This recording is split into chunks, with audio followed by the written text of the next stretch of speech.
Anyone who has practiced historical martial arts, or any martial arts for that matter, knows that there's a lot of skill involved. I mean, it takes a long time to understand and learn a technique, and you have to keep practicing over and over again until it becomes muscle memory and you can actually use it effectively. From the outside it may look as simple as just swinging a sword around, but it really isn't that simple. I mean, there are a lot of things to consider that you just have to keep doing over and over to become good at, like edge alignment, for instance. If you just strike haphazardly with a sword and the edge is not in line with the direction of the cut, it's most likely just going to bounce off, or you're going to hit mostly with a flat, which is not very effective. But what sort of weapon is actually more forgiving, if you will, in that sense? If a person with little or no prior training were suddenly forced to fight in a historical duel, not on a battlefield, that's a different thing entirely, but one-on-one in a duel, what sort of weapon would give them the best chance? There are two options that I would consider best for this scenario. One is the spear, and this has historically been the common man's weapon.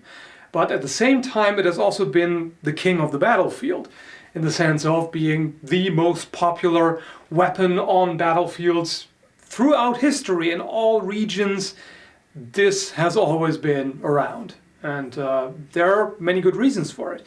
It's very cheap, it's easy to maintain, it's easy to replace, and it's easy to use. I mean, anyone instinctively understands how to thrust with a pointy object.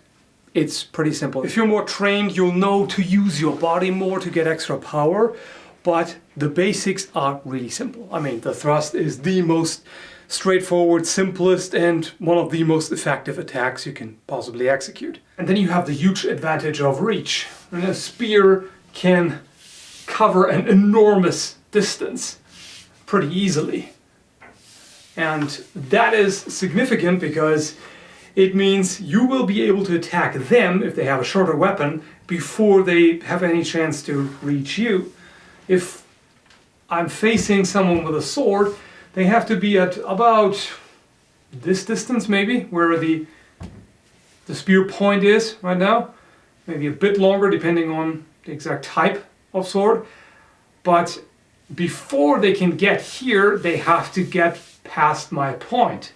And I can just keep harassing them and keep attacking them before they have any chance to get close to me. So this is really a big deal, especially considering that you can thrust very quickly with this, and especially if you keep mixing it up between low, medium, and high attacks, this is extremely difficult to deal with. So this means that a beginner spearman, spear person, spear user can deal with an intermediate sword user without too much of an issue. The only problem arises when the opponent has in fact managed to get past the point and has succeeded in binding the spear, maybe has grasped the shaft even.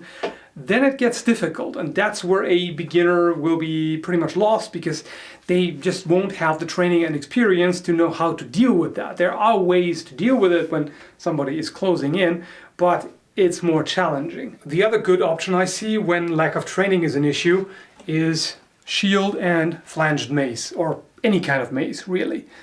The big advantage of the mace compared to a sword or axe is you don't have to worry about edge alignment or anything. It really doesn't matter. As long as you connect with the head, doesn't matter what angle or exactly which spot hits, it's gonna do significant damage. It's basically a sophisticated club, and anyone can use a club. You basically just have to wail away at the suckers, right? That's pretty easy. It has some significant disadvantages as well, which I'm going to make a separate video about, but mainly it's not as agile and versatile as a sword, and it has pretty short reach. But a shield can actually compensate for these issues to a large extent, and also for the fact that it's not the greatest weapon at parrying. So with the shield you can cover yourself while trying to close in and then deal with the opponent. And for that I would suggest mainly a strapped shield. This here is a center grip shield. So with a strapped shield you would have the two straps that you put your arm through and then hold it like that. It's generally easier to use a Center grip shield, in my opinion, is more versatile. It gives you more options. You can do things you can't easily do with a different kind of shield, and you can strike more effectively. With a kite shield or some other kind of strapped shield, on the other hand, you can basically just kind of hold it there against your body, rest it there, and enjoy its passive protection for the most part. You can use it more actively, but you don't absolutely have to. And this is a good way to cover yourself without having to worry about actively doing things. And then you can basically concentrate on, protecting yourself, closing in, and then striking as soon as you're in range. So again, a shield and mace can be used in more sophisticated ways.